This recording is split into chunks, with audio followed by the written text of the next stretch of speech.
Wala na intro. It's me again, your boy, the Tooth, rather, with another scumbag series. Pero magsalita si Siri. Aha. Nag-agree. Pero ayan mo na. Ito na nga guys. Makikita nyo dito sa vlog na to ang struggle ng isang dentistry student na kung paano niya hahatiin ang oras niya sa isang linggo. At uumpisahan natin sa... So ayan, kakatapos ko lang maligo dyan. Wow. Fresh. Tapos nagpa-plancha pa kunyari.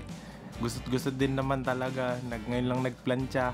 Tapos on the way na ako sa school, yan, pinapakita ko po sa inyo. Tapos, ayan, gumagawa na po ako sa aking pasyente. Dito sa araw na to ay kinuhanan ko ng impression o di kaya kukuhanan natin ng kopya ang oral cavity ng ating pasyente na si Madam. At ayan, medyo busy kami ni Miguel and konting kulitan lang ito. Napakita ko naman at saka maganda naman ang ating kuha kasi pupustisuhan namin yan. So, fast forward, that sums up the day. At this point, half day lang kami. So, na-invite kami ni Dean sa kanilang clinic. Ang kagalang-galang at kamahal-mahal naming din na si Tatay Dean Ariel Go. Yun. Inimbita kami dito kasi magbubukas na po ang kanyang clinic dito sa may Ramagi Building number 2. Ayan kita nyo naman sa picture at saka sa description. Dito ko po na-experience ang solid pagdating sa pag-ayos ng ipin, pasta, bunot, braces, teeth whitening, and all. So, salamat sa pag-imbita, Tatay. Ayan, panoorin nyo na lang yung vlog. So yun nga pala guys, welcome back to my channel at ituturo ko kayo sa isang matindi-tinding clinic dito sa Paco, Manila. Yun Ayun ang pinaka-pogi naming din. Talaga naman, pinaka-poging din sa lahat. Nahuli lang kita kagabi. Nakita ka pala ako ni Din nagkakalat sa TikTok, guys. Mga bago dito. Ang title po nito ay Hanap Bungi Serye. So, naghanap po ako ng gusto magpaayos ng ngipin ngayon. Libre po lahat. So, ito nga guys, yung anong tawag sa ganito? Ito yung interior design. Sorry, nangangapa ulit Siyempre. Yaman na. Gaano kaya ito? Sana all, no? Sana all, bibigyan ng chair, no? Bale, kayo po yung co-owner o owner? Yeah, janitor lang ako dito. Talaga! Di ko kinakaya ang kahambulan ng mga tao dito. So basically, yun yung makikita nyo. Siguro reaction ko dito, mabango. No, mabango naman, no, tol? Mabango naman. Ang pangalan mo? Ang tagal natin. Jill. Nagkikita naman tayo sa school. Hindi kita kilala Lahat ng mga gamit namin na ginagamit sa pagde-dentist, dito naman lahat. Wala kayong dapat ikaba. Ay, Diyos ko yan na. Dito. Tay, sinisira yung mo. Tay, pinuksa yung mo. Tinan mo. Yung interior design mo. Bakit? Tay, bilang owner nito, kahit janitor na lang, ano po ang may gagaranti nyo sa mga pasyente? Yan, siyempre. Hello. Talaga Ano pong may gagaranti nyo sa mga pasyente bilang owner ng dentist at saka din ng kagalang-galang na Unciano Colleges, yung top-notchers. Home of the top-notchers. Akala ko sasagutin dati. Sasabihin ko sana, kaya ba to, Day? May problema mo. Oh guys, kita nyo naman yung vibes dito. Talagang happy lang. So guys, yun lang. Ang clinic hours, alas 9. Usually tayo, alas 9 hanggang 5. Yun naman ang pinaka-clinic hours sa by appointment. Gagong angas nun, tolo. Grabe. Ay, okay ba pang vlog yan? Pogi na itong kaibigan namin, Yan, kita mo yung bunganga niya, Tingnan ko, saan pa kaya ito? Pakita namin tayo. Kita ko. Doy, nag-toothbrush ka ba? Nakakaya naman yun, Doy. Ano ba? So yung tinga tayo. Ano yung bulalo pa yung kagabi, Punta na kayo dito sa dentista ko, led by syempre Doc Go. Ang aming pinakamamahal na tatay. Palakpakan nyo naman, guys. Ano ba?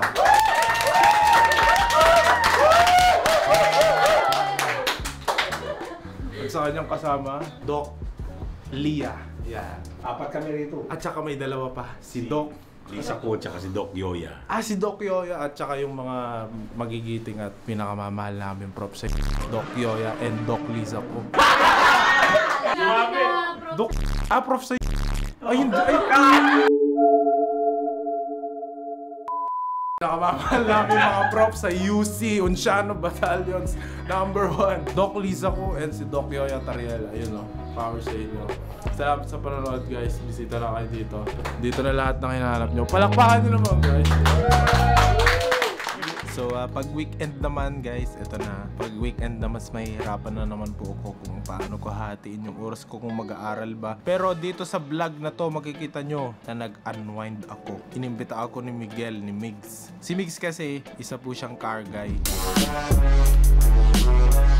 Sinama niya ako sa mga car meet na ito at solid yung naging experience.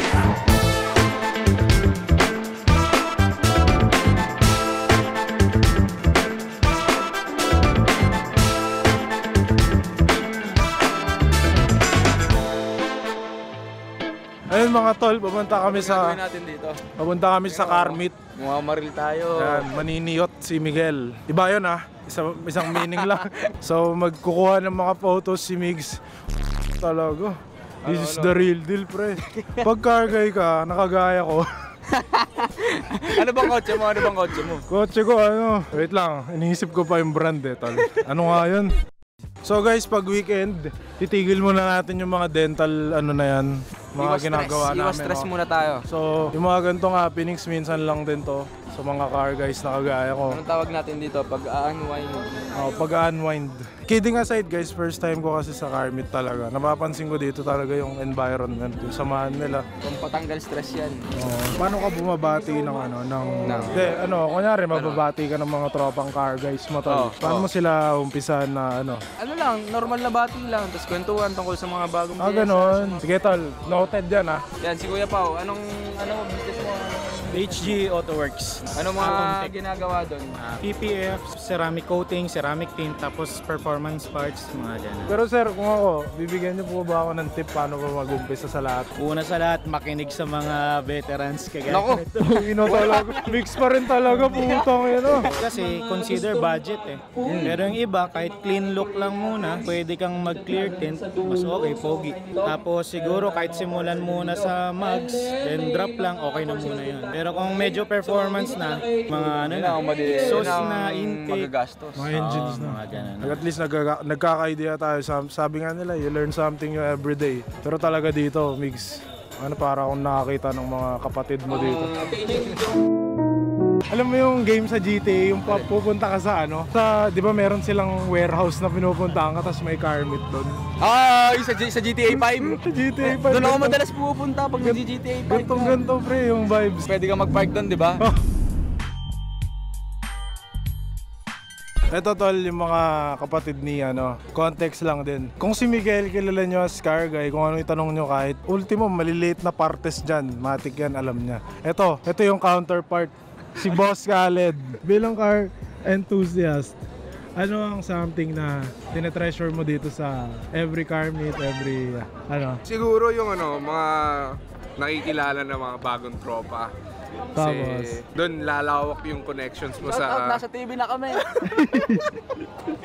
lalawak yung connections mo Hindi lang naman sa car scene, pati sa iba't ibang industriya ng work or whatsoever related Ganda ng sagot guys. So, kayo, sometimes you just need to explore new things din, di ba? In life. Siyempre, ito yung hilig ni Baby Miguel. Bilang supportive girlfriend, ano ang mga nakikita mo rin, na-appreciate mo rin ba yung mga kotse? Siyempre. Baka pumunta ka dito, parang pare-parehas lang din naman gagano. Uy, di Hindi ganun ang comment. Hindi. Slight lang. Hindi. Hindi kasi ginagawa akong salba. Ginigilt trip ko siya. Puro lalaki kapatid ko, so lumaki ako na puro ganito yung nakikita ko. Okay, may background ka na rin pala. So, mahilig ka sa mga Gusto mo EK9. Ano yun? Alam ko lang kasi na EK yung dun sa Laguna. Santa Rosa, EK 9 hours. So guys, dati meron kaming small world lang. May team dati si Kuya Kokon ng ML Pro Team at meron akong nakabangga dito, Shoutout sa inyo lahat, guys. Yan, kasama to dati si Kyle. Naging estudyante na kasi ang ML sinira yung buhay niya. Tinawag daw ako sa harap kanina, kaso bumalik kasi ako ng kape. Baka pwedeng magpapansin doon, no? Paano ko ba makagawa tension nila? Kanyari pupunta ako doon, tol. Alright, and this is for the clean culture. Hindi na sir, kasi dato Team Payaman. Welcome sir. Team Payaman, maraming salamat kapatid. Dato, maraming salamat. We'd like to invite you dito. Puta kayo na. Gusto ko sa'yo. Maraming salamat. Ano, pre? So for the Effective pala Clean Culture's Choice Award, meron ka makuha for Litzers. Resilience, the keychain. Boss, wala ba tayo dyan? Langis lang. Ay, pucha! Gagawa natin ang paraan yan. Datu from Team Payaman! Team Culture! Kurt! Datu, Team Payaman! Boss, sama mo kami sa team mo. Thank you. Welcome po sa Clean Culture. Sana na. Brother, may special token ka. Panalo na ba tayo? Ano ba? Merong ibibigay sa'yo, tol. Ano, tol? Ito, lumapit ka dito sa ating booth. Wala bang muffler, tol? At hindi lang request mo. Ang yaman mo na eh. Kami mo eh. Pero, Discount Team Rappler. 10% discount kapatid. Uy, puta, Clean Culture t-shirt. Boss, maraming salamat din, boss. Grabe naman. Grabe, solid. Boss, binabati ko lahat ng buong clean culture at saka nagpunta lahat dito. Power sa inyo lahat, you know. Maraming Power salamat, sama kayo sa vlog ko yun, no? Maraming salamat. Rock and roll, no? Thank you sir, Dato Team Payaman. Power. Power! Sabi ko lang naman, konting papansin lang. Tayo na lahat, binigay na, tol. Binigyan tayo ng t-shirt, binigyan pa tayo ng ano pa to, discount ng muffler. Maganda dyan, boy. JD Muffler. Oh, JD Muffler. Solid dyan. Solid dyan. Solid dyan. Thank you guys. Thank you sa buong Carmit sa event na to, you know. Nabati ko kayo lahat. So ganito lang, basically ganito yung nangyayari sa akin. So miss ko na kayo. Anyway, ganun talaga ang buhay guys. So wag kayong sumuko sa mga pangarap nyo. Kasi pangarap ko din talaga to. Salamat sa mga naniniwala pa rin sa akin. Yan. Masyado na madrama, unreal. Sana magtuloy-tuloy na, sana. At least na share ko yung struggle ko. And sa mga kapwa ko rin estudyante dyan, laban lang guys.